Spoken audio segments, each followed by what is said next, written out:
성경 말씀은 열왕기상 8장 35절에서 43절까지입니다. 한 절씩 교독하겠습니다. 만일 그들이 주께 범죄함으로 말미암아 하늘이 닫히고 비가 없어서 주께 벌을 받을 때에 이곳을 향하여 기도하며 주의 이름을 찬양하고 그들의 죄에서 떠나거든 주는 하늘에서 들으사 주의 종들과 주의 백성 이스라엘의 죄를 사하시고 그들이 마땅히 행할 선한 길을 가르쳐 주시오며 주의 백성에게 기업으로 주신 주의 땅에 비를 내리시옵소서. 만일 이 땅에 기근이나 전염병이 있거나 곡식이 시들거나 깐부기가 나거나 메뚜기나 황충이 나거나 적국이 와서 성읍을 에워싸거나 무슨 재앙이나 무슨 질병이 있든지 막론하고 한 사람이나 혹 주의 온 백성 이스라엘이 다 각각 자기의 마음에 재앙을 깨닫고 이 성전을 향하여 손을 펴고 무슨 기도나 무슨 간구를 하거든 주는 계신 곳 하늘에서 들으시고 사하시며 각 사람의 마음을 아시오니 그들의 모든 행위대로 행하사 갚으시옵소서. 주만 홀로 사람의 마음을 다 아심이니이다. 그리하시면 그들이 주께서 우리 조상들에게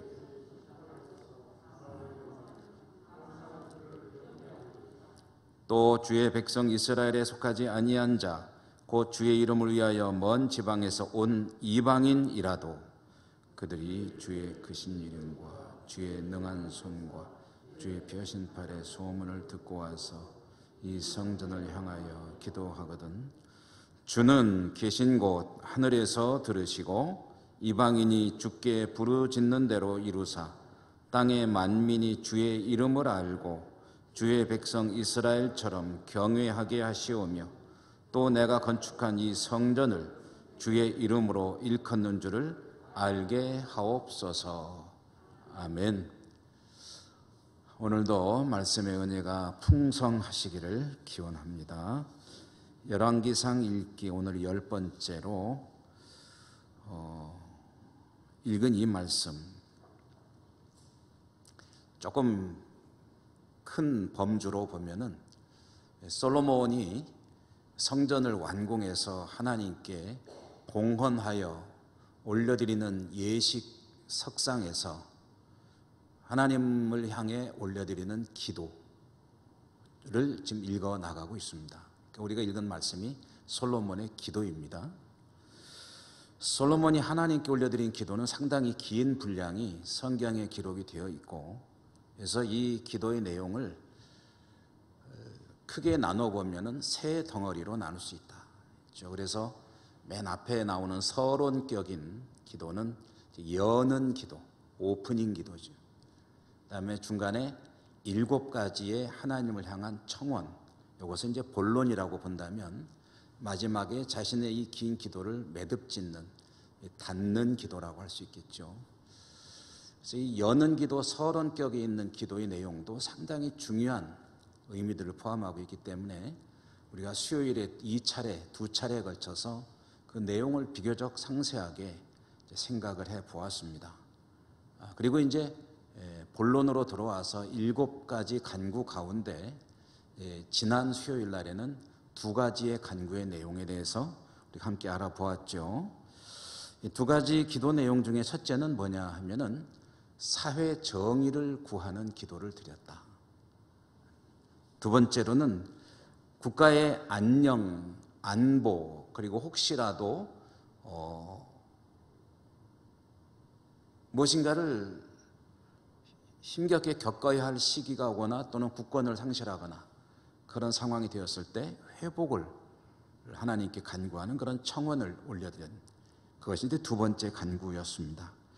오늘은 그 7가지 간구 중에 3번째, 4번째, 5번째 간구의 내용을 함께 생각해 보면서 그 속에서 우리가 생각해 볼 문제들도 함께 찾아보는 그런 시간으로 삼겠습니다.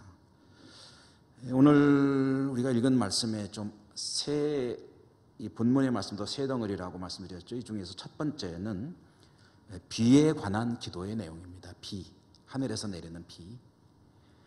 이 솔로몬이 기도하는 이 내용을 조금 간략하게 정리해 보면 이런 기도를 드렸습니다. 만약 하나님께서 백성들이 잘못하는 것 때문에 백성들을 징계하시기 위해서 하늘 문을 닫으셨다. 그래서 비를 내려주지 않으시면은 그때 백성들이 이제 깨달을 거 아닙니까? 백성들이 깨닫고 하늘을 향해서 회개하며 기도할 테인데, 그렇게 기도할 때 회개하며 기도하면 하늘에서 들으시고 죄를 사하여 주시고 비를 내려 주십시오 하는 기도를 세 번째 중요한 기도로 하나님께 청원을 해 올립니다. 여기서 솔로몬이 이와 같은 기도를 한다는 것을 통해서 솔로몬이 가지고 있는 생각을 정리해 본다면 솔로몬이 무슨 생각을 하고 있고 어떤 이유로 이런 기도를 드리는지를 생각해 보면, 솔로몬은 자신들이 잘못하면 하나님께서 징계를 하신다는 것을 알고 있습니다. 그리고 그 징계의 수단 중에는 비를 스톱시키는 것이 있게 될 것이라는 것도 생각을 하게 됩니다. 알고 있다는 거죠. 만약에 백성들이 하나님 앞에 죄를 범하면 하나님께서 비를 스톱시켜서 백성들로 하여금 이 징계를 받게 하실 것이다 라는 것을 예측을 하고 있다는 거죠. 그렇기 때문에 혹시 잘못했을 때 비를 스톱시키시면 그러면 잘못을 깨닫고 회개할 텐데, 그럼 회개하면 다시 비를 내려주십시오 라는 기도를 하는 것 아니겠습니까? 그 비라는 것은 뭐 오늘날도 마찬가지지만 이 땅을 사는 사람들에게는 생명입니다. 그 자체가 생명이에요. 이스라엘의 조상들은 원래는 이제 떠돌이였죠. 유목민이었고 또 이집트에서는 노예로 살았고, 그랬던 그들이 하나님의 인도하신 가운데 가나안 땅에 정착하게 되었고, 그 이후로는 어떤 사람들이 되었냐면은 이제 정착해서 살게 되는 농경민들이 되었습니다. 그러니까 유목민에서 이제 바뀐 거죠. 농사를 짓고 정착해서 사는 그런 떠돌이가 아닌 자기 땅을 가지고 살아가는 농사짓는 농경민들. 그러니까 뭐 유목민인 때도 뭐 마찬가지겠지만 더더욱이 농사를 짓는 사람들에게 하늘에서 내려오는 이 비는 그야말로 목숨줄입니다. 생명줄이죠. 비가 적절하게 잘 내려주면 농사가 잘 될 것이요, 살아가는 데 걱정이 없을 것이요, 비가 안 오면 그야말로 이제 타는 거죠. 애가 타는 거죠. 망하는 거죠 뭐. 그러므로 여기 솔로몬의 이 기도를 우리가 들여다보면서 중요하게 깨달아야 되는 것은, 솔로몬이 하나님께서 자신들이 잘못하면 징계를 하시는 분이시다 라는 것을 알고 있다는 거예요. 그리고 그 징계는 사실 우리들의 생명줄과 같은 빗줄기를 꽉 손에 쥐는 것일 수도 있다 하는 것을 알고 있다는 거죠. 그런데 이제 이와 같은 사실이 왜 중요하냐면요, 그들이 이집트에서 노예로 살다가 하나님이 인도하시며 와서 살게 된 이 가나안 땅, 이 가나안 땅은 원주민들이 있는, 토착민들이 있는 땅이고, 이 원주민들, 토착민들이 가지고 있는 그들 나름대로의 신앙이 있습니다. 이것은 굉장히 강력한 영향력을 미칠 수 있는 요인이 됩니다. 원래 여기 이 땅이 있고 살던 사람들이 있고, 이제 이스라엘이 이쪽에서 이제 이주해 와서 이 사람들을 사실은 몰아내야 되는데 다 몰아내지 못하고 같이 살게 되었는데, 이 사람들은 오랫동안 여기서 농사를 지어온 사람들이고 이스라엘은 새로 이사해 온 사람들인데, 그러면 이 농사에 대해서는 이 사람들로부터 상당히 많은 기술들을, 전수를 받아야 된다는 거죠. 배워야 돼요. 생소한 땅으로 왔으면 그 땅에서 살아가는 법을 먼저 살던 사람들에게 배워야 됩니다. 그러면 농사법을 배워야 되는데, 이 가나안 땅의 토착신앙은 비를 내려주는 신이 누구라고 믿는 신앙이냐면은 바알이라고 믿는 신앙인 거죠. 그러니까 이제 이스라엘 민족이 새로 가나안 땅에 들어와서 살면서 배우게 될 농사법에는 비를 내려주는 신은 바알 신이라는 그런 신앙까지 포함이 되어 있는, 이게 꾸러미 세트로 들어오는 일종의 이제 농사법이 됩니다. 가서 씨 뿌리고 예를 들어서 뭐 가꾸기만 잘하면 되는 게 아니라 하늘에서 비를 내려주는 신에게도 잘 보여야 된다는 것까지 한꺼번에 같이 도입을 해야 되는 거예요.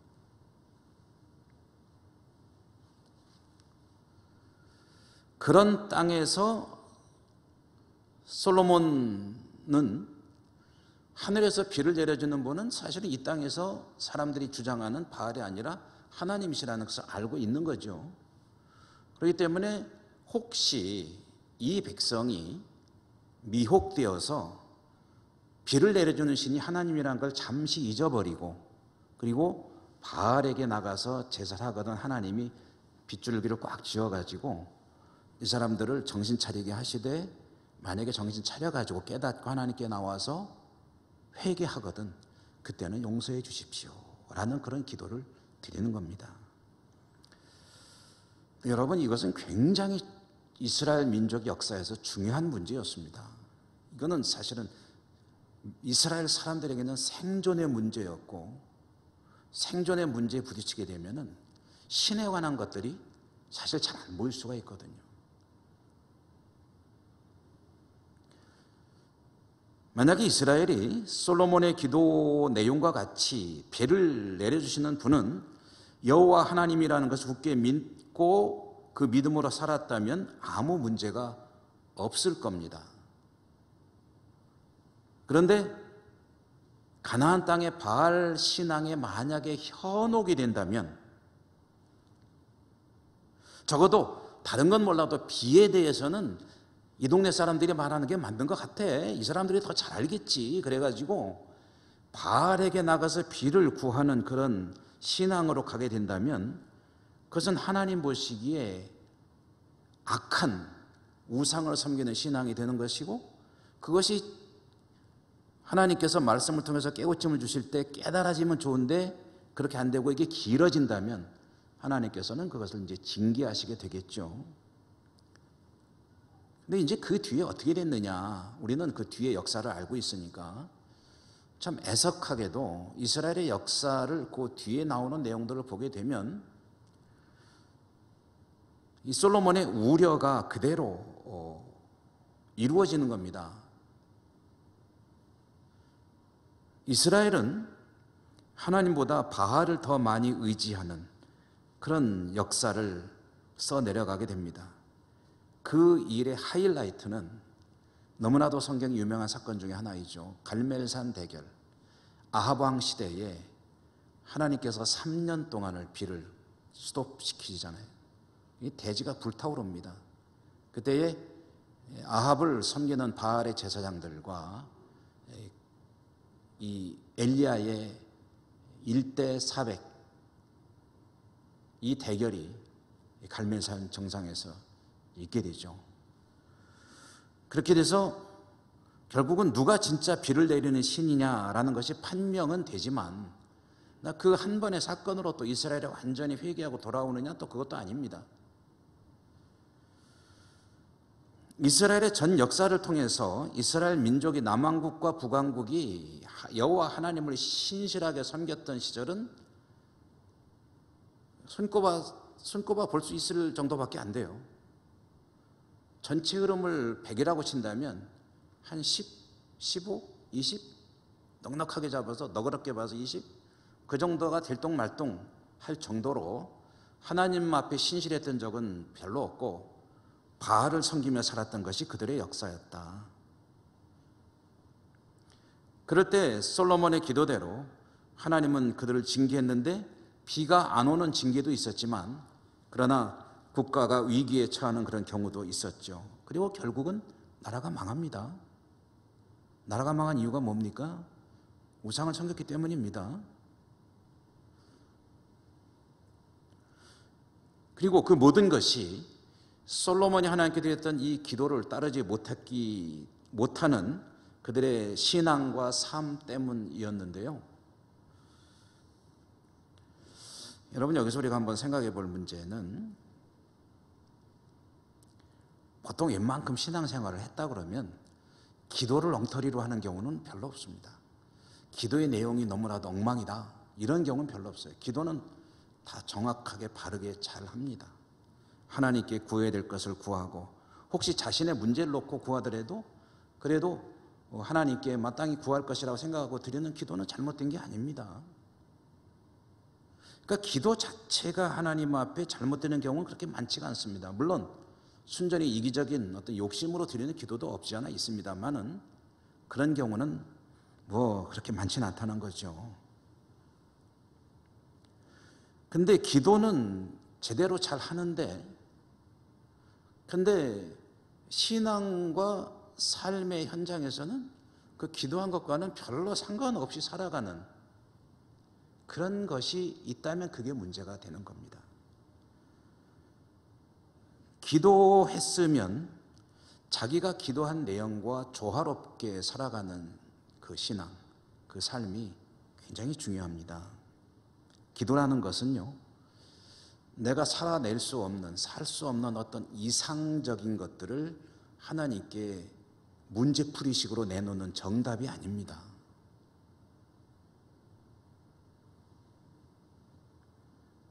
하나님께 나의 소원을 아뢰는 것이고, 좀 더 폭넓게 보면 하나님과 나누는 대화요, 하나님과의 교통이요, 그리고 하나님과의 만남, 하나님의 말씀도 듣고 내 이야기도 하고 하면서 그 중에는 나의 소원들, 간구, 청원들도 들어가는 것인데, 이렇게 하나님과의 만남과 교제 속에 주어지는 그 내용들은 내 삶과는 아무런 관련이 없는 괴리된 그런 딴 나라 이야기가 돼서는 곤란하다는 거예요.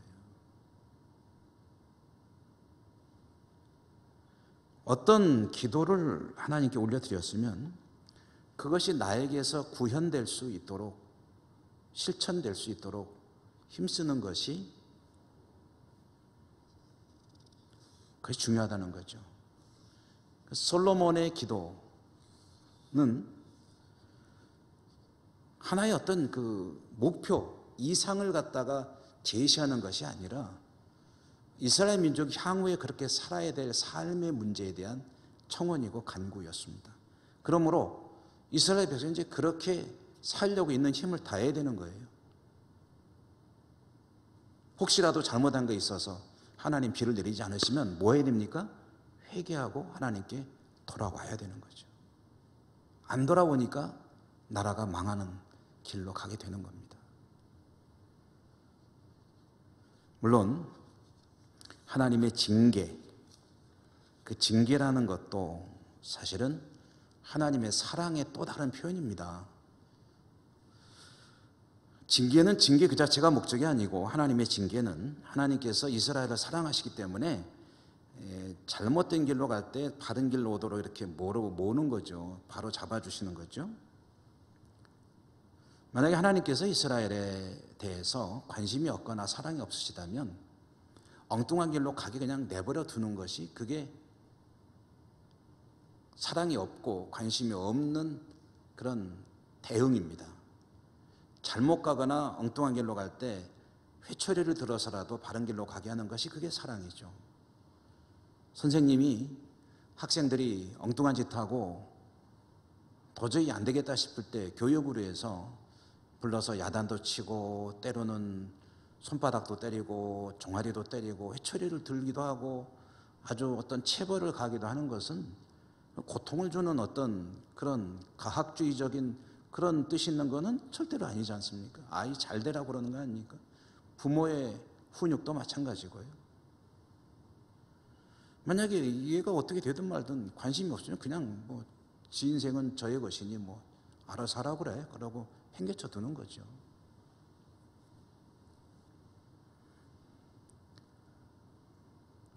하나님의 징계가 임할 때 솔로몬은 기도합니다. 깨닫고 회개할 수 있기를 원하고, 또 그렇게 깨닫고 회개하면은 하나님 용서해 주십시오. 그리고 그 용서의 증거로 스톱시켰던 비를 내려 주십시오. 묶였던 문제가 풀려지게 하십시오. 하나님이 그와 같이 용서하셨음을 그 백성들이 깨닫게 해 주십시오 라는 기도를 드리는 겁니다. 이것은 어쩌면 솔로몬이 그런 예지력이 있었던 것은 아니겠지만 마치 이스라엘의 그 이후의 역사가 어떻게 될 것인지를 미리 알고 기도하는 것 같은 그런 느낌을 주기도 합니다.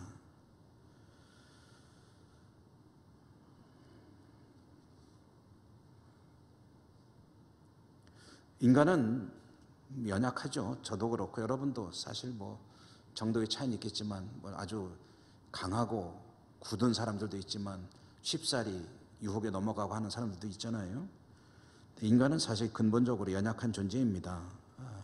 눈앞의 현실을 초월하며 살 수는 없죠. 그러니까 여러 가지 어려움에 닥칠 때에 마음이 흔들리기도 하고 하나님을 향한 신앙이 잠시 약해지기도 하고 그런 굴곡은 얼마든지 있을 수 있습니다. 그러다 보면 하나님의 말씀, 하나님의 명령, 하나님의 뜻을 잠시 멀리하거나 떠나는 경우도 얼마든지 있을 수 있습니다. 하나님께서 그런 것들을 모르시는 분이 아니죠. 중요한 것은 그것을 깨달았을 때 돌아오는 일입니다. 돌아오는 일. 깨달았지만 뭐 어쩔 수 없지 뭐 하고서 계속 가버린다면 망하는 길로 가는 거죠. 탕자가 배고파 죽을 지경이 되었을 때 그때라도 아버지를 생각하고 돌아오면 사는 것이고, 자존심 때문이든 어떤 이유로든 돌아오지 않는다면 거기서 그냥 죽게 되는 거죠. 중요한 것은 누구나 다 실수를 할 수 있고 신앙에 실패를 할 수 있습니다. 그렇지만 그것을 깨달았을 때 돌아오면 되는 거죠. 돌아오면 하나님께서 그 모든 것을 다 회복시켜 주시고 은혜를 베푸신다. 이것이 솔로몬의 세 번째 기도를 통해서 우리가 생각해 보고 싶은 그런 주제가 되겠고요. 네 번째 간구를 보면 오늘 말씀의 37절에서 40절까지의 말씀인데, 그 내용은 뭐냐면 하나님의 백성이 하나님 앞에 범죄했을 때 하나님께서 그들을 징계하는 수단은 이 가뭄뿐만이 아니다. 비만 스톱시키는 것이 아니다. 그 외에도 다양한 방법으로 백성들을 바로잡으시는데, 비가 제때 오지 않을 뿐 아니라 단지 그 문제뿐 아니라 기근이 있거나 또는 질병이 창궐하거나, 이건 요즘 우리들에게 굉장히 실감나는 문제죠. 메뚜기 같은 그런 어떤 재앙이 있거나 이런저런 여러 가지 어려운 그런 현실에 부딪히게 될 때에, 그때도 이제 그 기근과 마찬가지로 하나님의 백성들이 자신들의 과오로 인한 것임을 깨닫게 되었을 때, 그때 그것을 깨닫고 이 성전을 향해서 손을 들고 기도하거든 하나님은 하늘에서 들으시고 그들의 죄를 용서해 주십시오 라는 간구를 드리는 겁니다. 좀 어떻게 보면 이제 세 번째 간구를 좀 폭넓게 확대한 내용이라고도 할 수 있겠습니다만, 그래도 조금 내용이 다르기 때문에 별도로 이제 다루고 있습니다. 근데 여기에서 이제 한 가지 우리가 주목해야 될 내용이 있는데요. 그것은 39절에 보면 이런 말씀이 나옵니다. 그들의 모든 행위대로 행하사 갚으시옵소서. 그들의 모든 행위대로 갚으십시오. 각 사람이 행하는 대로 갚아달라는 그런 청원입니다. 이게 무슨 소리냐면요, 어떤 백성이 하나님 앞에 정직하고 혹시 어떤 과오를 범하였더라도 깨닫고 돌아서서 하나님 앞에 회개하고 그리고 돌아오면 그를 용서해 주시고 구원해 주시고 축복해 주시기를 바랍니다. 또한 어떤 백성이 하나님 앞에 조금도 회개하거나 변함없이 여전히 악하고 완악하게 완고하게 자신의 길로만 가는 그런 상태로 살게 되거든, 그럼 어떻게 하라는 얘기예요? 행한 대로 갚으시옵소라는 말 속에 그런 뜻이 들어 있습니다. 그를 계속해서 포기하지 마시고 그 대신 벌을 계속해서 내려주십시오. 그 끝에는 뭡니까? 어떻게든 돌아오게 해달라는 얘기가 들어있는 거지만, 그러나 웬만큼 완고하고 완악하고 변하지 않는 굳은 심령으로 살아가거든 하나님이 계속해서 그를 포기하지 말고 고통을 줘서라도 행한 대로 갚아주십시오. 행한 대로 갚아주십시오는 나쁜 그런 내용은 아닙니다. 나쁜 내용은 뭐냐면요, 정 안 되면은 그냥 포기하십시오. 이게 사실 해서는 안 되는 기도죠. 한번 생각해 보십시오, 여러분. 뭐 그런 일이 절대 있어서는 안 되지만 내 가족이든 뭐 자녀든 누군가가 참 조금 잘못된 길로 들어섰다. 그런데 이제 부모하고 선생님하고 같이 고민하다가 어느 날 선생님이 아이고 어머니 안 되겠어요. 그냥 포기하시죠. 이러면 되겠습니까? 그게 이제 결국 마지막에 절대로 있어서는 안 되는 말이 마지막으로 나오는 게 되겠죠. 그래도 끝까지 어머니, 선생님 포기하지 마시고 우리 아이 꼭 다시 바른 길로 돌아올 겁니다 하고 같이 힘을 써야 되는 거죠.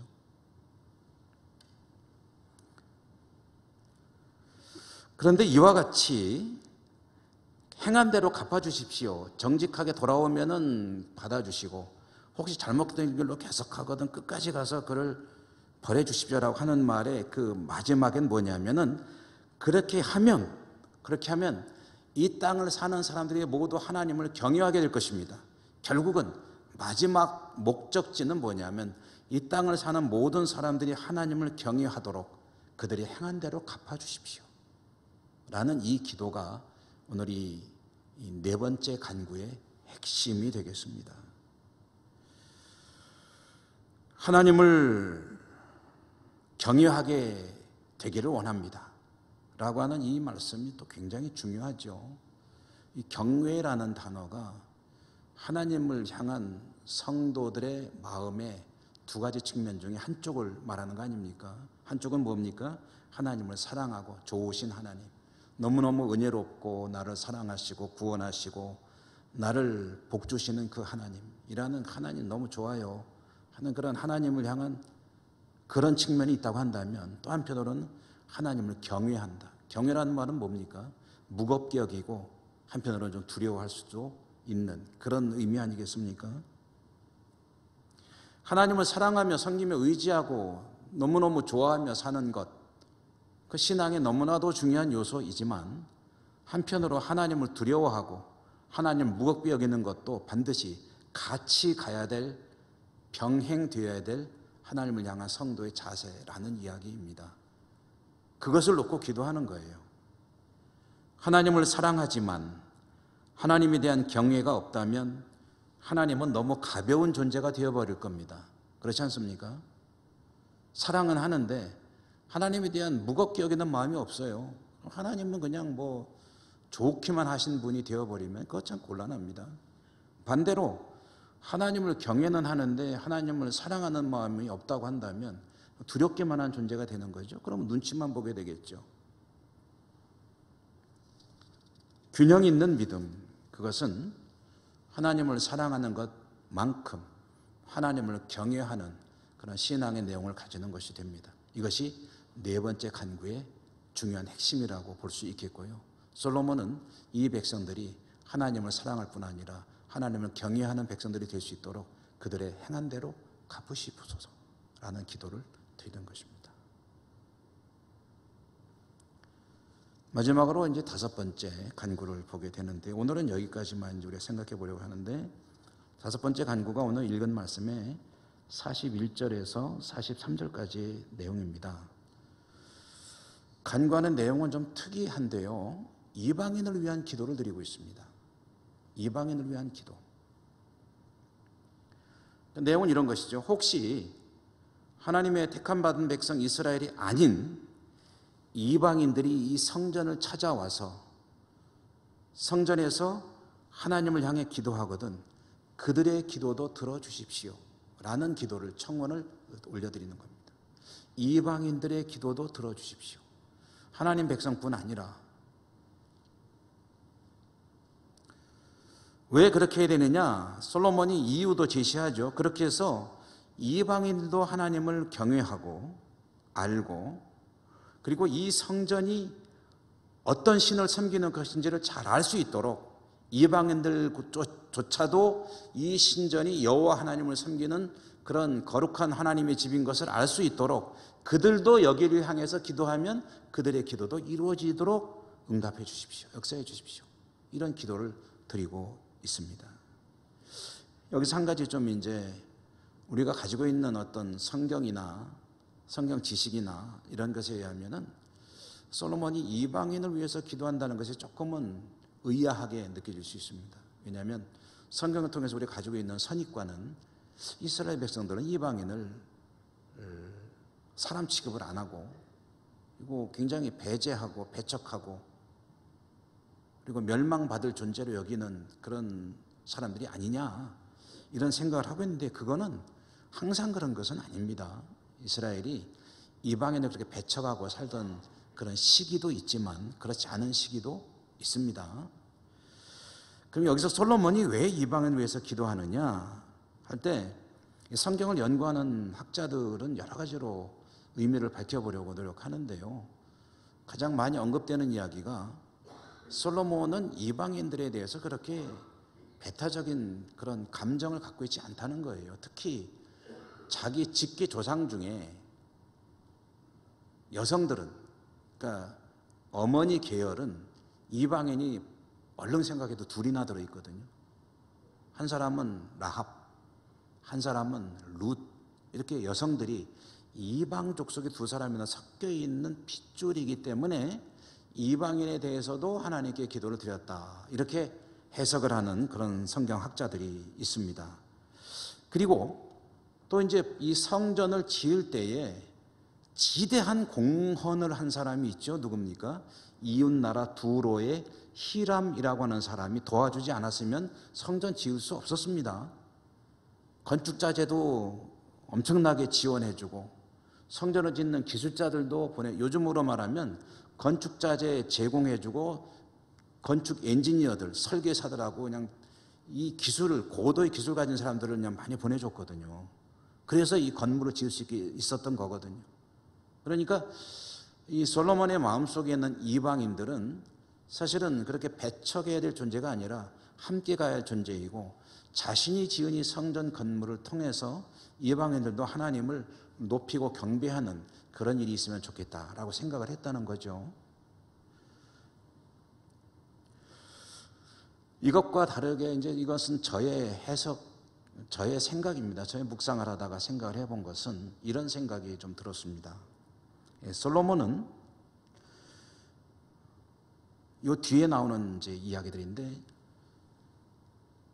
외국의 공주들하고 혼인 동맹 정책을 굉장히 활발하게, 광범위하게 펼쳐나갔거든요. 그러니까 자기 이제 왕비가 있겠지만 후궁들을, 이웃나라 이제 공주들을 데려다가 결혼을 하게 되면 이 나라하고 우리나라하고는 이제 핏줄로 맺어지는 그런 외교 관계가 되고, 그러면 이제 혼인 동맹이 이루어지고, 그러면 유사시에는 한 몸이 돼서 다른 나라하고 전쟁을 한다거나 하면서 큰 세력을 이루어갈 수가 있기 때문에 솔로몬은 부국강병을 추구하면서 이 혼인 동맹 정책을 굉장히 중요한 하나의 수단으로 삼았습니다. 그래서 솔로몬에게는 몇 명인지는 정확하지는 않지만 많은 후궁들이 있었다고 하지 않습니까? 그렇게 왕가에 이제 외국인 여성 후궁들이 많이 들어오게 될 것이고, 그것을 염두에 두고 이제 이스라엘과 함께 한 몸이 될 수많은 주변 국가들을 염두에 두고 그들을 위해서도 기도한 것이 아니겠느냐 하는 생각을 저는 해보고 있습니다. 이것은 무슨 책에서 본 건 아니고 저 혼자 생각해 본 내용인데, 뭐 그것도 가능한 것이 아니겠느냐 생각을 해봅니다. 중요한 것은 이스라엘이 이방인을 배제하고 멀리하는 것은 하나님의 뜻이 아닙니다. 실제로는 그렇게 했지만 하나님께서 이스라엘 민족을 이집트에서 건져내시고 홍해를 건너서 광야를 지나올 때에 시내 산에서 하나님과 이스라엘 민족이 계약을 맺었습니다. 약속을 한 거죠. 나는 너희들의 하나님이 되고 너희들은 내 백성이 되고. 그렇게 해서 계약을 맺게 될 때 하나님이 계약이라는 건 조건이 있는 거 아닙니까? 오케이? 그래요. 도장 꽝. 이게 계약 아닙니까? 근데 하나님이 제시한 조건이 뭐냐면은, 너희들은 나에게 택함 받은 나의 백성이지만 모든 열방들이 나에게 돌아올 수 있도록 그들을 나에게 인도하는 제사장이 되어야 된다. 이것이 제시한 하나의 조건입니다. 이스라엘은 제사장 나라. 오늘날 우리가 이제 우리 대한민국은 한민족은 세계 열방을 향한 제사장 나라 민족이 되어야 합니다라는 것은 이 시내산 계약을 확대 해석해서 우리에게 적용하는 겁니다. 하나님이 그만큼 은혜를 베푸셨으니 먼저 믿은 우리는 다른 이들에게 제사장이 되어야 됩니다. 그래서 그들을 하나님께 인도하는 자가 되어야 됩니다. 이것은 당연한 사명입니다. 이제 그렇게 이야기를 하는데요. 하나님께서 그 조건을 제시하셨을 때 이스라엘 백성이 아멘 아멘 하고 다 받아들이고 이제 도장을 딱 찍었단 말입니다. 그러면은 이스라엘은 그 약속을 지켜야 돼요. 열방을 향해서 하나님과 그 이방 민족들이 연결되도록 연결고리 역할을 잘 해야 되는데 어떻게 했습니까? 사실은 그렇게 했던 적은 별로 없어요. 오히려 다 차단 역할만 했습니다. 어딜 감히? 하나님의 택함받은 민족은 우리가 유일한, 우리만 누리는 축복이고 너희들은 아니야. 만약에 하나님을 믿고 하나님 백성이 되기를 원한다면 한 가지 방법이 있지. 그게 뭡니까? 너희들이 이스라엘 민족이 되는 거야. 국적을 바꾸라는 거죠. 귀화하라는 거죠. 귀화하는 방법이 뭡니까? 할례를 받는 거죠. 그리고 유대인들이 율법을 철저히 지키게 되면 그러면 우리 유대의 교인이 되는 것이고 그리고 하나님의 구원을 받게 되는 것이다. 이것을 주장하지 않았습니까? 초대교회 때 이것 때문에 얼마나 많은 문제가 되는지 모릅니다. 여기서 이제 솔로몬이 이방인을 위한 기도가 이와 같은 하나님의 거룩한 뜻을 알고 그것을 다시 한번 해석하면서 하나님께 자신들의 역할을 재천명하는 기도를 드린 것이라고 한다면 굉장히 수준 높은 기도를 드린 거죠. 이스라엘 민족의 역할을 잘 이해하고 있었고 그것을 잘 감당할 수 있도록 하나님께 도우심을 구하는, 요즘 말로 하면 전도 열심히 할 테니까 하나님 도와주십시오 라고 하는 기도를 드린 것과 별로 다른 게 없는 그런 좋은 기도를 드린 것인데, 그런데 이 솔로몬이라는 사람의 이 어떤 정신세계나 신앙을 곰곰이 들여다보면 그게 아닌 것 같다는 겁니다. 문제는 그거예요. 오히려 자신이 추구하는 정책 방향이 외국 이방들과 활발한 교류를 통해서 부국강병을 이루는 것이고, 그런 가운데 이방인들이 많이 들어올 텐데 그때를 대비하는 기도를 드린 것이고, 이것은 어쩌면 이방인을 향한 제사장 역할을 하는 것이 아니라 자신의 목적을 달성하기 위한 하나의 수단으로 하나님께 기도하는 것이 아니냐 하는 그런 의심을 지울 수가 없습니다. 물론 순수하게 이방인들도 하나님께 돌아가길 원합니다라는 기도를 드린 것이라고 본다면 이것은 아주 고상한 기도가 되겠죠. 어떤 이유든 하나님을 모르던 이들이 하나님을 알 수 있는 계기가 되도록 기도한다는 것은 참 좋은 일이죠.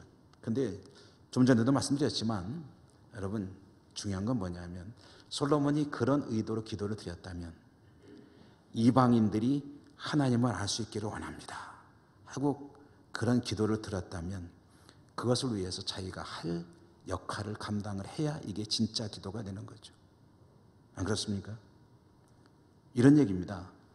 내가 살아가는 삶의 현장, 그것이 가정이든 직장이든 아니면은 친구들과의 어떤 사회적인 모임이든 어디든 믿지 않는 사람이 있는데 내가 오랫동안 그를 위해서 기도한다는 거죠. 예를 들어서 오랫동안 남편이 신앙생활을 하지 않아서 그를 위해 기도합니다. 또는 우리 형제가, 부모님이, 또는 믿지 않는데 아주 절친이 있는데, 근데 그를 위해서 기도는 열심히 하는데 그러면 이제 그가 주님을 믿도록 복음을 전하는 일은 누가 해야 되나요?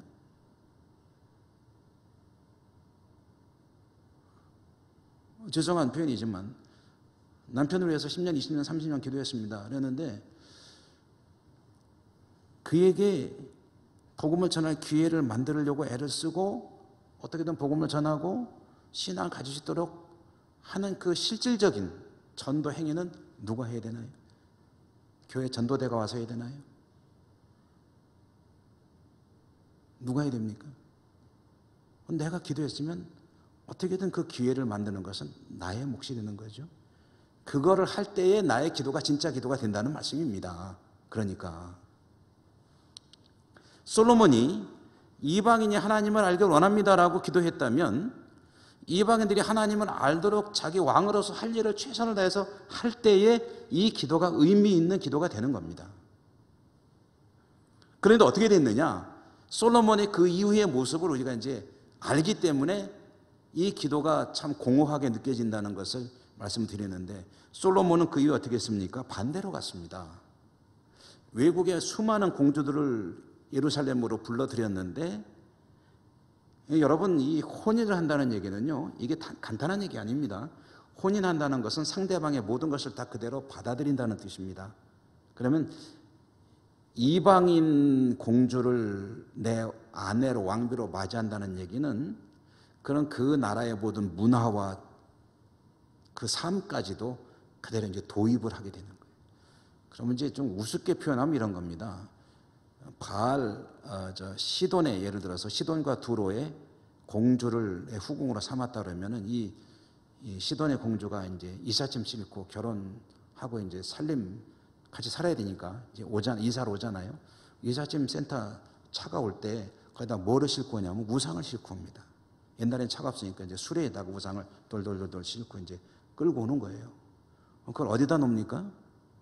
그것들을 모아놨던 산이 감람산입니다. 그래서 감람산 남쪽 봉우리를 과거에 부르던 이름이 멸망산이었습니다. 멸망산. 열왕기 하에 보면 그 이름이 나옵니다. 28장에. 감람산 남쪽 예루살렘성 맞은편 멸망산. 이름이 왜 멸망산이냐면 그곳에 모든 우상이 집합되어 있었기 때문입니다. 그럼 그 멸망산이라는 감람산을 멸망산으로 만든 사람이 누구냐면 솔로몬입니다. 수많은 공주들을 데리고 오면서 우상들을 데리고 오면 그걸 거기다가 다 설치하고 그 공주들을 위해서 집을 짓고 거기에 신전을 만들어주고 우상을 거기다 비치해주고, 하나님 이방인들이 이 성전을 향해서 하나님께 소원을 아뢰거든 그들의 기도도 들어주시고 그들로 하여금 하나님을 경외하게 하소서라고 이스라엘 민족을 대표해서 봉헌 기도를 드렸으면, 들어올 때 혼인동맹을 맺기는 맺되 한 가지 조건이 있소이다. 뭡니까? 우리 민족의 하나님 여호와 하나님만을 섬긴다는 것을 약속하십시오. 그리고 당신네의 종교를 버리고 우상 데리고 오면 안 되고 돌아서서 하나님만을 섬기는 사람이 되기를 원합니다. 하나님은 내가 기도했습니다. 당신이 하나님을 향해서 기도만 하면 다 들어주실 것이요. 이런 걸 하고서 했으면은 이 기도가 유효한 기도가 되죠. 근데 입으로는 좋은 말은 다 해놓고 삶으로는, 신앙으로는 엉뚱한 짓 하고 다니는 거예요. 그럼 그 기도는 그냥 김소월의 시대로 허공에 흩어진 그냥 하나의 넋두리가 되어버리고 마는 겁니다. 부르다가 죽을 이름이 되는 거죠. 여러분, 솔로몬의 기도를 통해서 우리가 이 사실을 한 가지만 깊이 새겨도 참 중요한 교훈을 받게 될 것 같습니다. 우리가 하는 기도, 그것을 이루는 1차적인 책임은 나에게 있는 것이다. 그러므로 무엇을 기도하든 그것을 이룰 수 있도록 최선을 다하는 것이 중요하다. 그 은혜가 함께 하시기를 주님 이름으로 축원합니다. 은혜로우신 하나님 감사합니다. 오늘도 말씀을 받습니다. 주신 말씀 가운데 계시하는 바가 우리의 삶과 신앙에 잘 적용되시도록 또한 축복하여 주옵소서. 예수님 이름으로 감사하고 기도드립니다. 아멘.